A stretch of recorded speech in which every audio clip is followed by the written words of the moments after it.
সম্মানিত মধুপুর ধানবাড়িবাসী, আমি ডাক্তার মোহাম্মদ আব্দুল্লাহ কাফি, medicine পরিবারতন্ত্র liver বিশেষজ্ঞ। আমার বাড়ি সমদপুর গ্রামে, যেটি ধানবাড়ি উপজেলার ধোপাখালী ইউনিয়নের অন্তর্গত।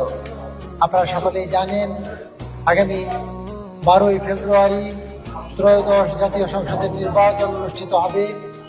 সেই নির্বাচনে আমি বাংলাদেশ জামায়াত ইসলামী কর্তৃক মনোনীত হয়ে এবং 11 দল কর্তৃক সমর্থিত হয়ে আপনাদের সামনে প্রতিদ্বন্দ্বিতা করছি। আমরা একটি বৈষম্যহীন, ন্যায়ানুগ, ইনসাফপূর্ণ এবং সুখী সমৃদ্ধশালী বাংলাদেশ গড়ার প্রত্যয়ে কাজ করে যাচ্ছি।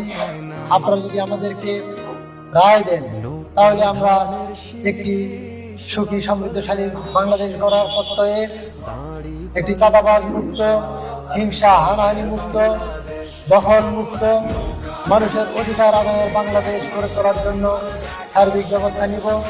এবং আমাদের এই ওয়াদা থাকবে, মধুপুর ধানবাড়ির মানুষ তথা সারা বাংলাদেশে একটি অধিকার রক্ষার সংগ্রাম এবং মানুষের শিক্ষা, স্বাস্থ্য, বাসস্থান সহ সকল মৌলিক অধিকার আদায়ের সংগ্রামে আমরা অগ্রণী হব। ধন্যবাদ সবাইকে।